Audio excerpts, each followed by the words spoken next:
Hello,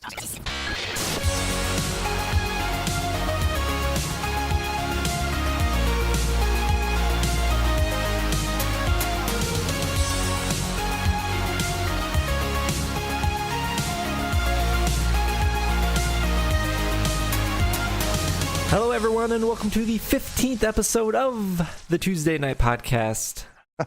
I am your host, SBJ, and with me today, I have Alan. Hey! Happy New Year, Alan. I pictured you like bursting out of like a creature's skin right there and emerging all bloody. I'm Alan Girding.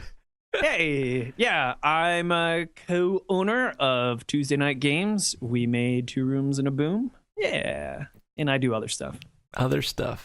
Yeah. And then we have Sean with us today.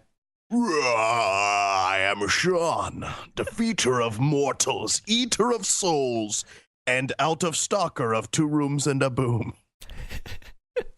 It's the first time all 3 of us have gotten back together, and actually this is the first time we've been talking verbally. I guess you can only talk verbally, but since the last time, yeah. Yeah, I'm gonna apologize on air here because I have not listened to Alan's holiday spectaculars. I was going to ask you if you're a son of a bitch or not, but thanks for just coming out without me having to ask. I listened to the first 15 minutes of the first one because I was mostly listening to judge your quality. There you go. Okay.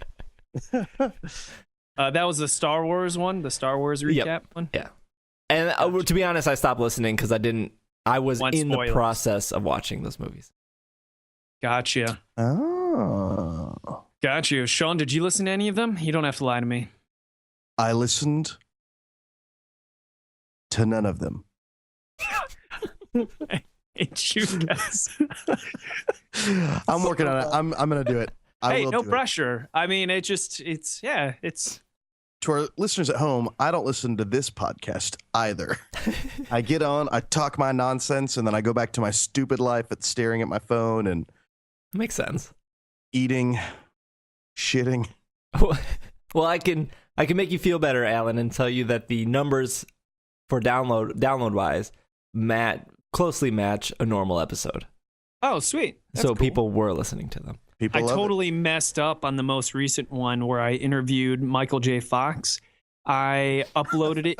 It's weird because when I export it to an MP3 file, it messed it up because I went back and it was fine. So now that's what happened with the 12th episode. It got all garbled. Yeah, so this stuff happens, but it was horrible because it just bumped the intro song up a minute. So there's like this minute of silence in the beginning. And then as we're talking, all of a sudden the music comes on and just totally covers up what we were saying. So, whoops. It's all right. Things happen. Yeah. But besides that, how are your holidays, gentlemen? My holidays were great. I really had a great time hanging out with my brothers, played some old school games, really had a vintage gaming holiday. I finally, near the end, started to feel the pressure because I've only celebrated Christmas since I was like 10. And so, like, I've always been very, like, excited for Christmas and, like, oh, people are stressed out about the holidays. It doesn't matter. It's so fun. But this year, near the end, it finally started to, like, oh, I've got to go back to work and I've got so much work to do. And, like, there are all these parties and people coming into town and out of town and, like, you know, social, like, organizing, Secret Santas and stuff where I was like, I get it. I get why people, like, you know, why they get burned out on Christmas because it's a lot of work. Let's not gloss over the most interesting part of what you just said. You didn't celebrate Christmas until you're 10 years of age. Mm-hmm. I'm assuming it's because test tube baby with accelerated genetic growth pattern. Yeah. So you're a lab baby and you didn't gain cognizance until you were 10 years of age. And I was the first in a line of super soldier rejects. You were the leftover crap like Danny DeVito in the Twins movie. Exactly like that, except not as funny because Danny DeVito is famous and I'm just me. That's fair. We were in a cult. We were in a cult. Yeah, we were in a religious organization that did not celebrate any major holidays, birthdays included, I want to say, but I don't remember. We celebrated religious holidays, which was cool because I got to travel the world a lot, but sad because I've never dressed up for Halloween. I've dressed up for Halloween as like an adult, like at a party, but I've never gone trick-or-treating. Like a sexy Halloween party. Yeah, I dressed up as Prince the one time I can remember dressing up. So it was pretty sexy. What was the name of this cult? It was called the Worldwide Church of God, and it's famous for being, an offshoot of Christianity, a And very wrestling. widespread one, and wrestling that eventually reformed back into what most Christians would consider mainstream Christianity. But yeah, I was in that from when I was born until I was about 10 years old, until my youngest brother Liam was born. When he was born was when we started celebrating Christmas. Sometimes when you or Alan tell a story, you tell it with you've told stories with such seriousness that sometimes I can't tell if we're joking or not. Right, yeah. That's good. Keep you on your toes. Good. It's like The Hateful Eight. Am I who I say I am? That movie's good. Hey, you watched it and you liked it? I'm a big Quentin Tarantino fan. Me Oh, too. you Alan just too. won so many points. Fuck this podcast. Let's just Yeah. talk about Tarantino from now on. Tarantino all night long. Oh my goodness. I can't even explain enough how big of a Tarantino fan I am. I wrote a thesis paper on him to get my philosophy degree. That's pretty awesome. Yeah. Yeah, I'm a big fan. But maybe we can do a one-off of the three of us just talking about Tarantino films. Easy. It'd be easy. Yeah. Easy. Yeah. Well, board game-wise, we have a simple show for you guys. We have what you've been playing. I think we've all played something over the holidays. So Absolutely. expect some elevator pitches. And then Alan brought up this topic that we touched on the last time we recorded. I think it was the last time. It was whether or not foam guns or non-foam guns are a necessity. For World Championship Russian Roulette, because we're getting a go time and we need to figure it out if we're going to have a game with foam guns in it or not. Yeah. So Complex topic, yeah. it'll kind of be cool because, you guys are making the game right now, and we can always talk about board games, but it's very rare that we can talk about a game being made in the process. So Yeah. it'll be a treat for our listeners. Buckle up. So let's start off with our first topic of table talk. It's time for a table talk. And Alan, why don't you go first? Oh, jeez, you guys. Once again, I think an easier question is, what haven't I been playing? Am I right? What haven't you been playing? Chess. I haven't been playing chess, as you said. Not a lot of but chess. We haven't talked in a while, so I played a whole bunch of games, and I got a crap ton of games for Christmas. If you looked at my Amazon wish list, it was nothing but games. But here are some of the ones that stand out that I think are unique that we haven't talked too much about. Warhammer Quest Adventure card game. Skip. Blah. Dark Moon. You've actually talked a little bit about Dark Moon before, Sean. Dungeon Fighter 1/4 meets cooperative campaign dungeon. It's the game with exploring. the target on it, right? Yeah, you got to bounce your dice into a target. Linko, which is by Ravensburger. It's a trick-taking type game, but not really. It's a unique game.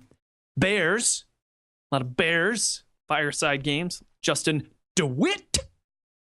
Deep Sea Adventure from Oink Games. Yeah. And then Keep. So, of those, let me just say Keep was a Kickstarter, and it was a drafting game that had some sort of abilities where you could play a card and it had an ability, and you took turns instead of everyone going at once. And everyone's response was unanimous. We just thought, hey, this is not as good as Sushi Go. Let's play Sushi Go. So we all played Sushi Go right after it. That's fair. I'm looking at the art. The art's kind of cute. Yeah, it's kind of cute. The game just doesn't. So there's issues, and I could talk about the issues of that. But I was thinking I'd talk about Deep Sea Adventure. That's the one that sounded. It's just got Succulent. such a riveting, non-boring title. Right. Although I'm sure the title is something in Japanese, and we just call it Deep Sea Adventure. Well, it is from Oink Games, so it's in one of those custom real small box games, which I want so badly for our small box games, but that's another topic for another day. But the Deep Sea Adventure game, Japanese, and it has real broken English rules, but it's decent. Lots of typos in English, but it was a really fun game. We really enjoyed it. You gonna pitch it to us? You want the elevator pitch? Yeah. All right. Give me someone that I'm going to be pitching to. Scuba diver. Yep. Scuba diver. Okay. A scuba diver who's running out of oxygen, and he wants you to help him, but you're too busy pitching this game. Okay. Sounds good. Ding me, SBJ. Hey, uh-oh. You look like you're in trouble. You need some oxygen. You really need some air. Well, speaking of air, let me tell you about this fresh breath of air, because it is known as Deep Sea Adventure by Oink Games. The designer is Jun Sasaki, and it plays 3 to 6 players. Probably best with 4 players, but get this, you'd be really interested in this because it's all about diving, and that's what you are, man. So imagine off of the coast of somewhere, it is rumored that treasure is at the bottom of the ocean. So you and a whole bunch of other people competing to get the treasure decide you're going to go and get it, but you don't have a lot of money. Imagine that. So you're on a shoestring budget, so all of you and your competitors get in on this together and rent a small submarine to go after that treasure. And you have to dive from the submarine and go deep into the ocean in order to pick up that treasure. The more valuable treasure is the treasure that's at the deepest. But not only are you sharing this submarine, you're also sharing your only air supply because you have old-timey dive suits with oxygen tubes going all the way back to the sub. So here's the basis of the game. The deeper you go, the better the treasure. But every time you pick up treasure, you use more oxygen, so you're running out of oxygen quicker. Anytime everyone runs out of oxygen, you have to drop everything you have. So every turn you have to decide, am I going to go deeper or am I going to turn on back? But again, if you run out of air, you drop what you've already carried and it goes down to the bottom of the ocean, working as a catch-up mechanism. So if you go really deep, then not only do you pick up that stuff, but all the stuff other people have dropped, man. Oh my God, you're dead. Oh well, I guess since you ran out of oxygen, I'll just have to play this with 4 of my friends. That was a long elevator pitch. SBJ, what's up, man? It was long. I don't like to cut people off because then they get all like distorted and then... Was that like 2 minutes? How long was it? 2 minutes. 2 minutes. Yeah, Two. about 2 minutes. Well, yeah, he couldn't hold his breath. That's, my bad. Oops. That guy died. SBJ, what you should do is just take Alan's audio and speed it up to fit into a minute. Deep Sea Adventure. Yeah. I just really like the theme of the game that you're all just poor, sharing a single oxygen tank going down. So I just wanted to establish that atmosphere because you can totally feel it as you're playing because there's this tension. It's a press your luck game. It's very interesting. And it's really cool. It's not co-op, even though you're all sharing. No, it's totally competitive. It's just to save money. You're all sharing oxygen. So everyone at the beginning isn't using any oxygen. The only time oxygen gets used is at the beginning of your turn. You have to reduce the oxygen based upon the amount of treasure tokens you have. So at the beginning, you have none, so you're not wasting any oxygen. But at the beginning of your turn, if you picked up treasure, then now you reduce it by 1. But you're playing with other players. So someone who gets 3 treasures at the beginning of their turn, they're using 3 oxygen units, and there's only 25, so it goes really fast. In the game we played, one person clearly won, and it's because they grabbed 1 treasure and ran back right away. Everyone else just ran out of air because it just spirals so quickly. It's amazing. So you liked it. You enjoyed the game. Yeah, I would play again because it's so cute. It's so simple. It's so easy to teach. Was this wasn't a Kickstarter? No. This is Oink Games. They're the Japanese ones. Yeah. Was it like $20, $15? You know, it was a Christmas gift, but you can buy it right now at Board Game Geek for $22. Okay. So yeah, it goes about $20. It has a really small box, but that kind of adds to it. I don't know. Sometimes I like big boxes that fit with other big boxes on my bookshelf. You guys ever opened the Guild? You guys ever play the Guild? I have not. The Guild has this big box, and you open it, and literally it's just a single deck of about Oh, I've heard 52 of that. cards. It's hilarious. That's funny to me. It's hilarious. Do you want to touch on any of these other games? That I listed? No. It's on. Okay. Yeah, we got to move on because we got to keep this nice and tight. We got to We stay got on shit track. to do. Yeah. Tighten it up. Yeah. Sean, what do you got? I played, my brother Trevor for Christmas got me a bunch of old Dungeoneer Judges Guild magazines for my D&D running, but he also got me the English 3rd edition from 1981 version of the board game Dungeon, which I have never played before, but I actually wanted. It was on my wish list, like just the new version. Like, oh, I'll check this out because I know in a lot of ways it was the precursor to D&D. And then me and my girlfriend have been playing a lot of Plato 3000 because I introduced it to her and she loves it. And so it's very easy. She will request to play it when we are bored. I don't have to say like, let's play a board game. We could play Plato 3000. She'll be like, hey, can we play this? So that makes my life a lot easier. Wow. Little known fact about Plato 3000, arguably my favorite game, period. It's good. It's really, really good. I mean, I wouldn't think you'd be out of line for having that as your favorite game. Yeah, as a kid, I was a big Rummy fan. Gin Rummy, rather. And it's gin with abilities. Smooth. Is it just 2-player? 2 to 4. 2 to 4? Yeah. It's questionable at 3. It's 2 or 4, I think. I've never. No, played it's 2 to 4, but the 3-player version is a little wonky. 4-player is amazing because you play with teams. It's incredible. It's good. Yeah, but I want to hear an elevator pitch for Dungeon. Absolutely. I want to be somebody. I don't want to pitch to somebody. Oh, you want to be someone? I want to be somebody. All right. Don't we all want to be somebody? Be somebody or be somebody's fool, as Mr. T would say. All right. Let's make you an old miner who likes to pretend that he's a mage while working on the coal mine. All right, here we go. And go. Well, Sonny, I'm old Prospector Wizard Magoo, and I'm here to tell you about a game called Dungeon, the English 3rd edition from 1981. Dungeon is a game like D&D, but a board game for 1 to 8 players. It takes 30 minutes or more, but it could go on forever because games were designed poorly back then. Play as either a wizard, a superhero, a hero, or an elf, which is totally weird.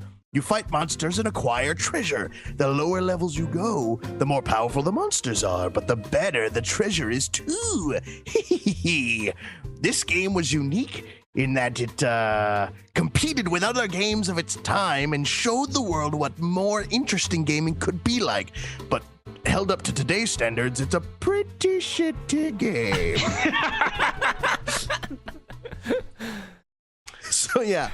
I mean, Dungeon is basically, it's like fantasy Candyland. You move 5 spaces, you go into a room, you fight a monster, you get treasure. The monsters and the treasure are random, but they get harder and better depending on what levels you go. It sounds like Munchkin. Yeah, I guess it's kind of like Munchkin. The 1981 version is cool because like the cards are terrible. The art is so old. Does it have that smell? I love it. Does. It's got that smell. Games. It's got that old game smell. One thing I liked about it, which a lot of companies could take from now, is the rule book is about 3 pages long. And it even has a tearaway page for an intro game. So that's including the tearaway page. It's like two pages long. You could tear away and play a small version of the game, which is pretty fun. But I feel like the equivalent game now would be like an 8-page rule book minimum. So they really dive into it quickly. It doesn't have a catch-up mechanic. It's got player elimination. It's got a ton of randomness. You could just totally die, lose all your treasure. But it's the kind of game, sort of like Hero Quest, that I could remember seeing on a shelf when I was a kid at somebody's house or in like a hotel or something and thinking like, that game looks awesome. I think it's also funny that the 4 classes are hero, superhero, elf, and wizard.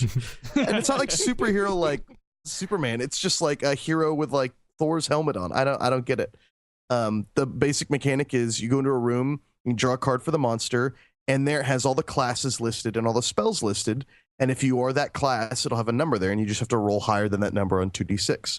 So some monsters are harder for some classes than others, and are harder for some spells to beat than others. And if you beat it, you get a piece of treasure there. If you're an elf, you have to get like $4,000 or like 10,000 gold's worth of treasure. If you're a wizard, you need like 30,000 gold worth of treasure, and you have to make it back up to the top. So it's fun to just play with my brothers and sit around talking and bullshitting and drawing cards like, ooh, green ooze, that's crazy. The text on them is like not set properly. It's like going off the cards. It's like, it's a total mess. But like at that time, the idea of what a board game could be was so wide open. And it's not that it's not now. It's just that like most board games we play now, it's like, well, it's a drafting mechanic plus worker placement. You know, it's got here's its ketchup mechanic, this and that.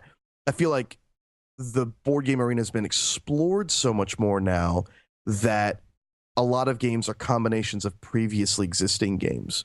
Whereas at the time, it seems like it was like a totally new thing. You know, you're going to play this adventure. It's going to be a little bit of role playing. You could die. You could just be out of the game forever. So that's kind of the charm it has for me. From what I remember about Dungeon, it definitely seemed like a good game that you would make up as a kid yourself. Like, I'm going to draw this board and we're going to roll dice and we're going to go from place to place and you got to roll more dice if you land here and woo, yeah. And I think that's what you mean is it just goes back to the roots where if we went back in time, and we just said, oh, is this a drafting mechanic? Is this deck building? Is this a worker placement? They'd say, what? Huh? What the? It's a board game. It's a game. What is it? You want to get the gold. It's like, but you could die. That's not fair. And they'd be like, yeah, it's really hard. Who's the designer of that game?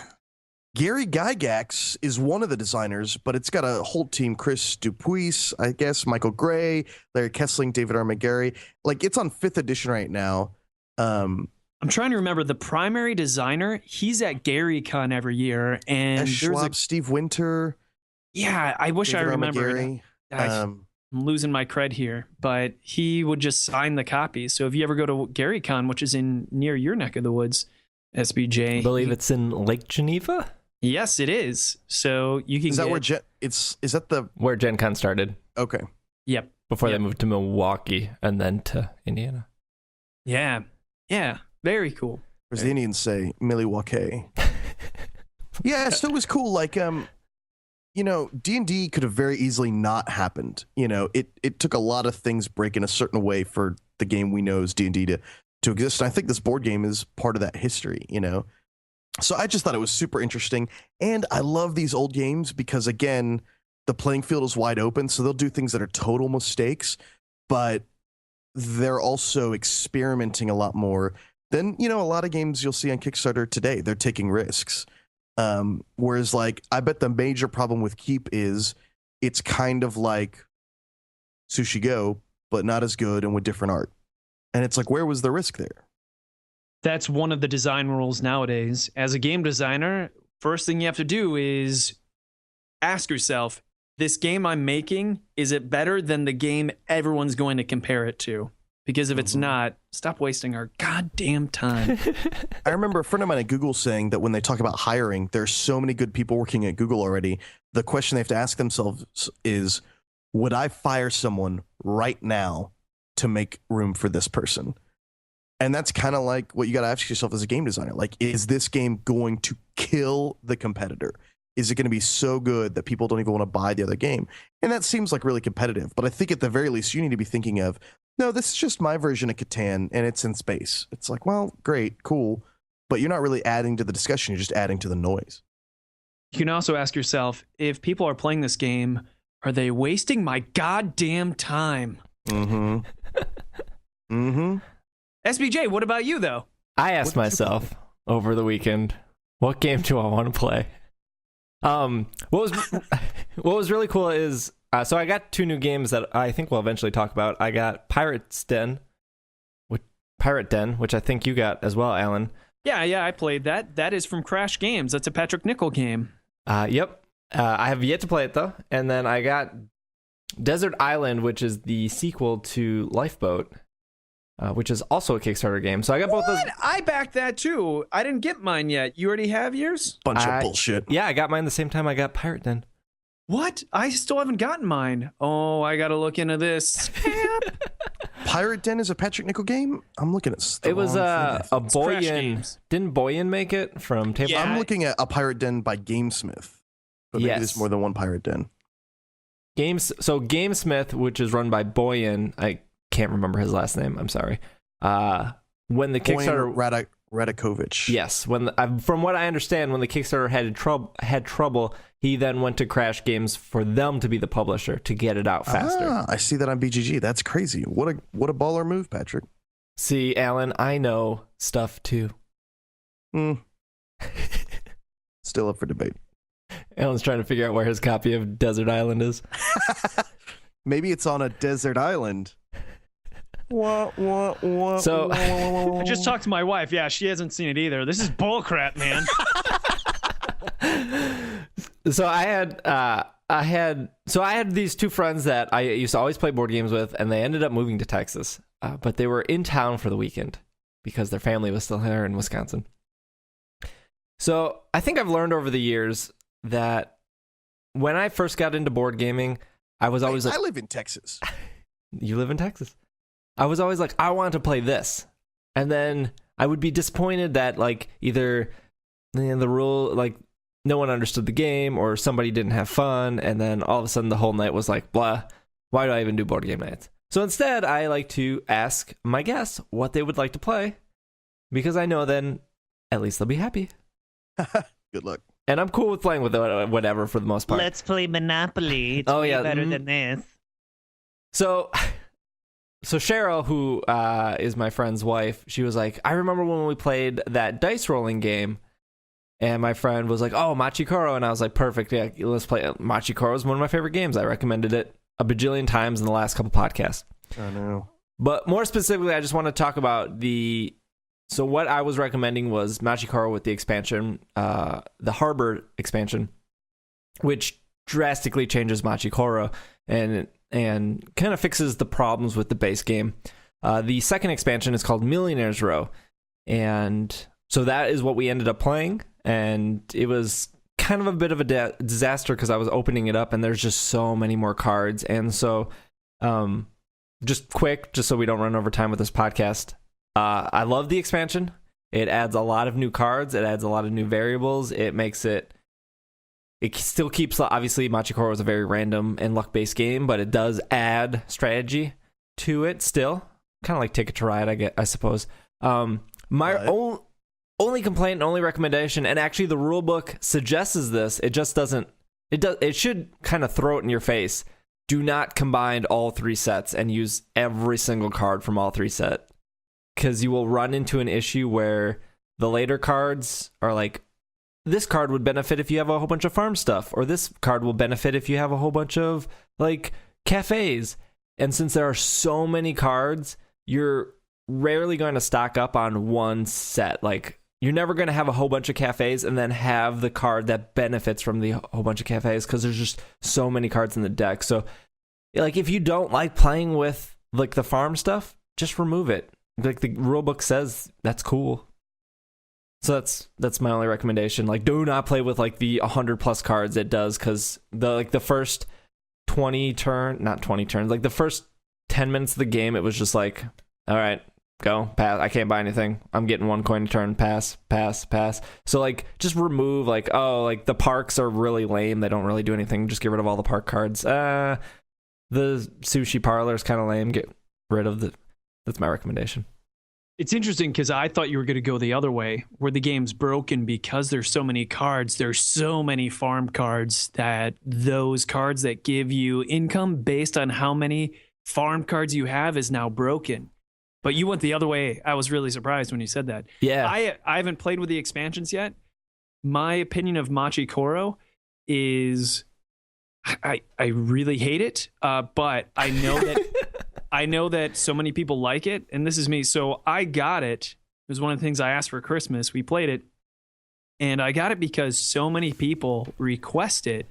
And I don't hate it to the point where I'm miserable when playing it, but also I host Tuesday night parties, and usually there's pods of people that break off like, hey, the 5 of us are going to play this. Oh, well, the 4 of us are going to play this. Oh, well, we're going to do this.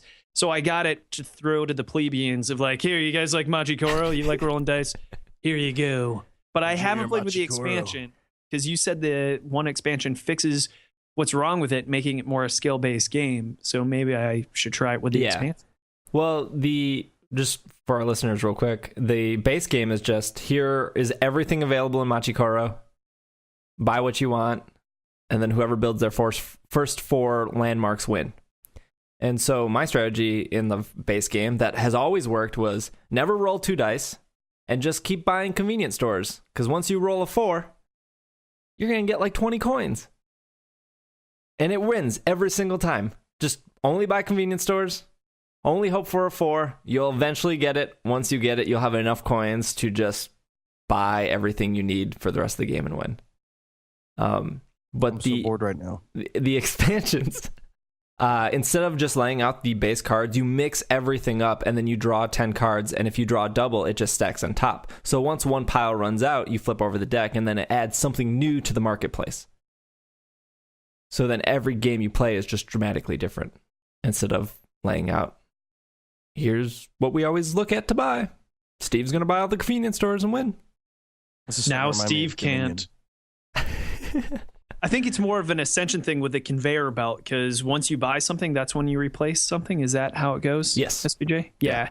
So it's a conveyor belt system. That's pretty cool. I've never heard of it referred to that way. I've never heard of that, but that's a super easy way to explain Welcome to game design, guys. It's a mechanic known as conveyor belt, where Dominion has set decks. Ascension has a conveyor belt where you buy one of 6 cards, and when you buy a card, it's replaced instantly. I believe Power Grid also has a conveyor belt now that you mentioned it. Grid of Power as a conveyor belt? That's crazy. Before we move on to our topic of foam guns or non-foam guns, there's a little bit of news that Alan wanted to bring up. Yeah, I guess this could be part of the topic of the episode. We'll just have a 2-parters, but... Sure. It's time for a tabletop. As of now, Asmodee is now going to be the North American sellers of Catan. So Mayfair Games is no longer in charge of Catan in America. It's Asmodee. I thought that was worldwide. Worldwide English language. Oh, worldwide English language? Maybe I should read these articles that people send my way. Thank goodness for you guys. It's pretty crazy to me because I didn't know Asmodee bought out Fantasy Flight and Days of Wonder. Mm-hmm. And buying Catan is essentially tantamount to buying Mayfair, because I know Mayfair's got other games, but Runs on the Nun. Yeah, I mean, they'd have to, right? Nuns on the Run. Nuns on the Run is their number 2 game. What's another good one? Because this is the thing about Mayfair Games. No offense, Mayfair Games, but I've always thought, oh man, they have Catan. Thank goodness. Otherwise, they wouldn't exist, because all of their other stuff is dumpster lining. I'm confused why they just didn't buy Mayfair, but they probably didn't see the value in the other games, like you're saying. Yeah, it's probably because they're smart. It's pretty amazing.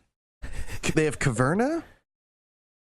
No, they own the company who owns Agricola and Caverna. Urbania? I'm looking at their website right now, which is terrible. Anyway, yeah, I mean, basically owning Catan is like owning Mayfair, but Asmodee is quickly rolling up into, I mean, they're already the biggest, but it's like, well, besides like Hasbro F2Z, and Milton Bradley, right? Yeah, that's true.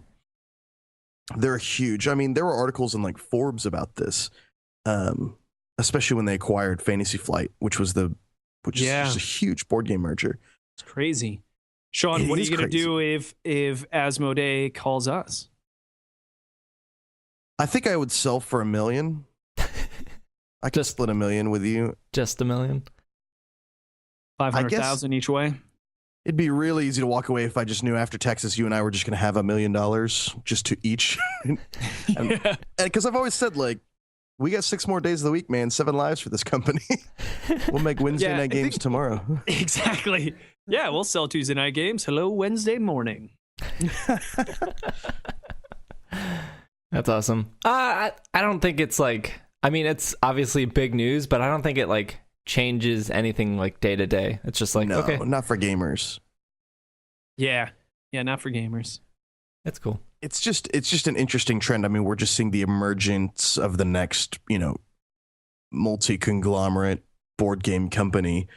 And obviously it was going to be Asmodee, but like up until now, the thing I loved about Asmodee was they just picked the best possible games. And I guess Catan is one of the best possible games, but it's not interesting.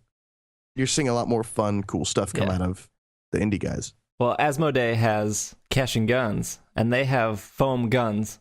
Hello. Whoa! So you guys probably need foam guns. You think so? That's You the think we debate. need foam guns? Yeah, let's get into this. I think I can safely say, because I played the game, and so instead of foam, for Alan, why don't you explain what you do, why you don't have foam guns, and where the foam guns would end up? Well, we're not sure if we're going to have foam guns because this is the item of contention. We have to figure out if we want to manufacture, which will be at the very least $10 more. So the main question is, would people want World Championship Russian Roulette around a $25 price point without foam guns, or they want it at a $35, $40 price point with foam guns? Is that probably a fair guesstimation, Sean, of price points? Yeah, I think there's some swing in there, certainly based on like how thick and what the exact designs are, and the kind of margin we'd need to keep to sell at hobby and all the other distribution channels we want to go with this game. But yeah, I think the question is largely about price point and fun. And then to me, something which is gamers notoriously want more for less, even if it doesn't add anything to the game. It's known as perceived value, this term that Sean and I keep on hearing from other manufacturers and publishers. Perceived value. It's frustrating, really. For instance, if your game has all cards and it's $20, $25, people say things like, it's just cards. It shouldn't be so much. I don't want to pay that much Two for Rooms it. and Boom is just cards. It's not plastic just cards, Leader- SBJ. My God. But, a game can really change that, like by just making some of the cards tokens or adding tokens to it, adding player aids, that kind of thing. And the diversity of the different components really creates a higher perceived value, even though you're getting the same game. We're looking at using punch-out cards rather than regular cards, akin to One Night Ultimate Werewolf, where they have those big, thick character cards. We're looking at that because they're not that much more money, and if we buy a big print run, it's very little. Yeah, it's very nominal, but the perceived value is so much more than cards. And a lot of people would think, well, this has to cost way more to manufacture than cards. Not so. It's interesting. But you were going to say SB? Oh, yeah. Go ahead, SBJ. Well, I think we touched on it before that, like, anytime now, I feel like Cash and Guns has set the standard of, oh, you guys should have foam guns. I think that's where it really came from, right? Yeah. Without Cash and Guns. Yeah, plenty of people have played the game and thought, why don't you have foam guns like in Cash and Guns? And we got asked that enough to actually start looking into manufacturing. Yeah, so the difference between Cash and Guns and your game is Cash and Guns, you're using the gun to point at somebody, and you're usually pointing at that somebody for like 30, 45 seconds to signify that this is your choice. Whereas in Russian Roulette, you're really pointing at yourself, and honestly, you don't need to. It's helpful. It lets people know that you're ready. It's good for the theme of the game. It adds to the tension, but you don't need to in the same way you need to in Cash and Guns, I think. Yeah, my friend Ben Canellis actually said this pretty eloquently. He explained that in Cash and Guns, it's an essential part of the mechanic, feeling the tension of having the gun aimed at you. Because in Cash and Guns, when someone's aiming their gun at you, if they chose to load their gun, you don't know, you can fold, basically. You put down your gun and you're out and you're safe if you think they put a bullet. So it's an essential part to feel that tension of having a gun or guns aimed at you. But in World Championship Russian Roulette, You do aim your gun at other people sometimes. If you play an action card, I bang you, which is instead of shooting yourself in the head, you get to aim at someone, but they can't respond to it. Not really. Their tension there is, well, I may get shot, but they can't just fold and stop pulling the trigger or bow out. That is not one of the options, at least not currently in the game. So there is a big difference there. And that is why Ben Canellis, he said thoroughly, without hesitation, like, no. Cash and Gun has foam guns. You guys don't need foam guns. It's interesting because we recently, this is just this past Tuesday, actually, Sean and I have been talking about this on the phone a lot. And I said, you know what? I'm being irresponsible. I should be playing it with foam guns to experiment with this firsthand. So we had about 8 people talking about it. And it was actually kind of frustrating, the responses that I got from guns versus no guns. How so? Well, there was a couple people that said, yeah, no foam guns. Like Ben Canellis said, no foam guns. And there were a couple people that said, yeah, definitely guns. It adds so much. What did Matt Smolik say? He wasn't there. I know we trust that guy, right? Yeah. Yeah, he was not one of them. And we only played the game with 5 people. So other people were just spectators that we said, hey, what do you think? So it was frustrating in that between those 8 people, it was the full continuum of, hey, yeah, definitely guns to no guns and everything in between. Some people were like, I could go either way. Some people were like, I think they're better, but if not. And inevitably it was asked, why don't you do 2 versions? One with guns and one without guns. Why not, Sean? Let me ask. And this is not me. I was gonna ask that question. I figure I know the answer, but just... Well, one, it's just generally a bad idea to divide up your marketplace with 2 different products. Because inevitably one of those will become more popular than the other, and you have now ordered incorrectly. Now, when you have a company of a certain size, like, Catan, you can have multiple versions and variants of your product out there, because if one fails, the overwhelmingly popular one will stay afloat. Like having an app version for your game. I don't think the app version for Ascension is cutting into the board game version of Ascension, though it really should. So that's one of the reasons why, certainly at a company our level, it just would require too big a upfront investment. And I really feel like from a consumer standpoint, it's like, why not get the one with foam guns? It's got more stuff in it. Could you do, and I don't know anything about... Is this about the expansion question? Go on. But do you know how like Board Game Geek has like a upgrade part in their store where like for Space Alert, I could get plastic cubes instead of the wooden cubes it comes with, and I could pay like $5 for that. The problem with that is we'd have to include space for the guns in the box, which means you've got this giant empty box now because these guns are huge, so we'd have to plan on it. The other thing is we need to have packaging for the guns themselves, so that ups the price. So if you're looking at a game without guns at $25 and a game with guns at $40, so there's that $15 increase.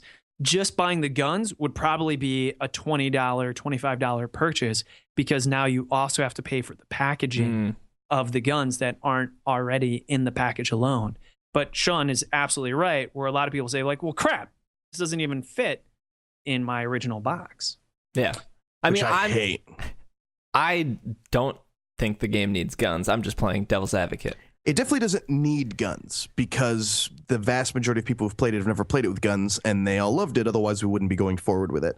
I feel like the tension of the game is in flipping those cards over. Now, whether the inclusion of guns would increase our profits or sales substantially is really the question we're looking at. A good example, I think, today we talked about was Mage Wars, right, Alan? Yeah, we talked about Mage Wars. In Mage Wars, you have this very expensive component, which are these spell books, which have to be included in the game.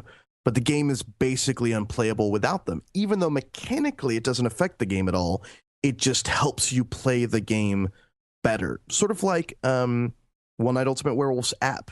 You don't need the app to play, but it makes the game so much easier to play that essentially you do need the app to play. Mage Wars, I would not play without the spell books. The spell books make the game. And I've heard the same thing with Cash and Guns, which is interesting. I've heard several people, not even friends with one another, on separate accounts say the foam guns is what makes cash and guns fun. I would agree with that statement.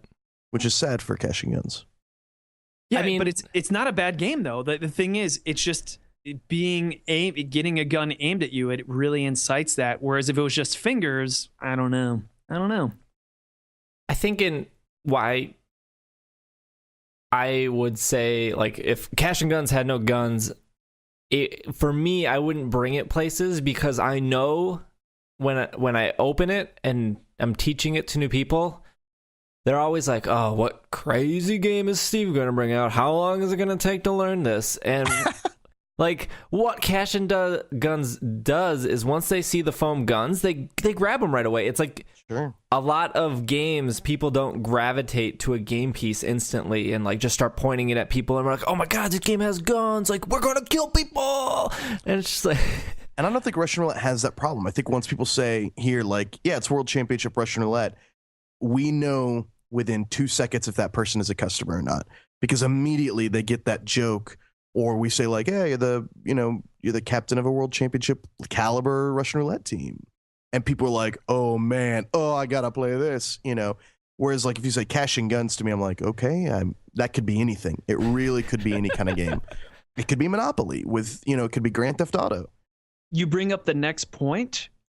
That is, when we had the guns, it was a little bit more intense seeing someone aim the gun at their head. And some people are actually putting the guns in their mouth then, which totally chides in on the whole suicide aspect, because there is a good percentage of people who are very offended by World Championship Russian Roulette because it has guns, number one, and number two, it insinuates a suicidal environment or suicidal situation. But one of the things I brought up was individuals playing the game said, yeah, it definitely is more intense and exemplifies that. But if you weren't offended already by World Championship Russian Roulette, you're not going to be any more or less offended with the inclusion of foam guns. Sure. So that argument was just kind of out the door. Like, we wouldn't not include foam guns because of that demographic, because we've already insulted. We've already lost those people. We've already lost those people. Yeah. Something interesting that this brings up to me, which I feel like I'm seeing more and more with the rise of Kickstarter or the dominance of Kickstarter, is, are we buying components as consumers, or are we buying the design, the game design? I know it's a mixture of both, but for the sake of argument, the whole question of perceived value somehow indicates that the quality of the components are equal in value to a player as the actual game itself. Depends on the player for sure. There's definitely those people that will hate a game just because it looks like garbage, or love a game just because it looks beautiful. And then the other side of that too, where they don't give a damn what it looks like. But the dilemma we're really in here, SBJ, is Sean and I mean, we care, but not that much. We're just thinking, give us the answer. Which one will people like and purchase more? Will it be the 25 without guns, or will it be the 40 with guns? Whichever one is the correct answer will do. We just need to figure out what the correct answer is. There's actually a marketing exercise that a friend of my dad's told me about. I think it's called laddering, but it's like where you add and take away things at random to a customer to sort of find out what they really want. Because if you say like, okay, do you want foam guns or not? They're going to say, yeah, I want foam guns. Okay, do you want foam guns for $50? Oh, no. Okay, what if it's foam guns and $50, but we also give you metal tokens? Okay, that sounds great.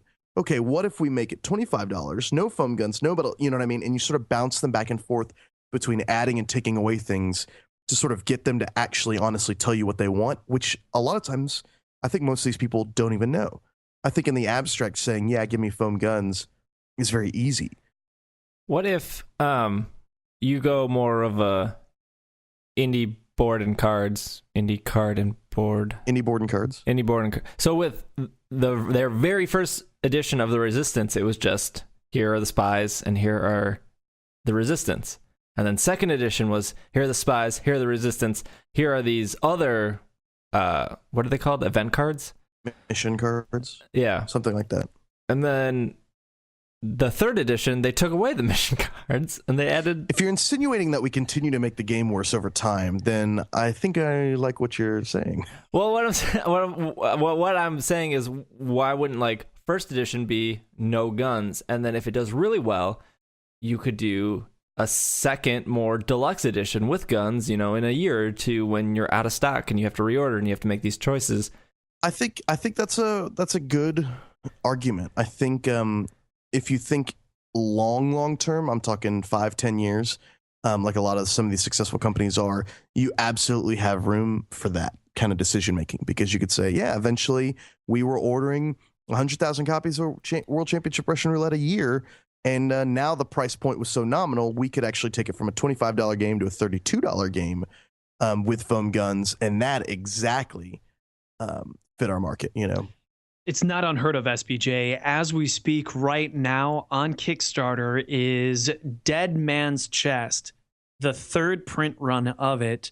And this time it's more money, but it comes in a tin and they have all new art. So now they're charging more money for it, from what I can remember. But it's the same game that I already own, and I love it, by the way. Dead Man's Draw. Did I say Dead Man's Chest? Dead Man's Draw is a great game. But I was thinking, am I going to get this just for the tin and the new art? Screw that. I'm not going to do it. But they're already successful. New customers, Yeah, there's new customers. They're already succeeding. And that's how they tap into both markets, because people say, I already have this game, but I don't have it with the tin. I mean, I'm that way. Like, I did that with what's Machikoro? that? I did that with Machikoro. What's that exploring Japan game? Tokaido. Yeah. Where the regular game is $35, and they were like, here is a really fancy version for $100, and I was like, you like the worst games. I was like, yeah, really fancy edition for $100, sure. Well, every year, like, some 11-year-old is turning 12 and getting into board games, and some 17-year-old is turning 18 and going off to college and discovering games for the first time. So there really is a turnover in demographics. We're just so new at this, we haven't seen it yet. You know what I mean? Like, nobody's at the age where they're like, oh, we used to play that game 5 years ago. Well, some people are. They're just dicks because of Kickstarter. But, I remember when the print and play came out. When was that? 10 years ago? Well, Sean and I haven't made our minds up yet. It seems like we're definitely leaning towards no foam guns. I think you could easily say right now, no foam guns, and no one who has already played it is going to be like, no, forget it, not buying it now. Yeah, we definitely aren't losing any previously existing customers. Here's another argument that I love, which you brought up, Sean, when someone says, man, you should play this game with the foam guns from Cash and Guns. The answer is, yeah, go ahead, go do that. Get the foam guns from Cash and Guns. You own them. Oh, I don't own Cash and Guns. Oh. You're welcome, Cash and Guns. Well, if you want to upgrade Championship Russian Roulette for $35, you can get Cash and Guns. And here's the thing, it's always very easy at the end of the day to make a decision about making the price of the game cheaper, because the cheaper the price, the more people are going to buy it. And it's very easy to say, we're passing on the savings to you guys. The game is fucking amazing. I love it.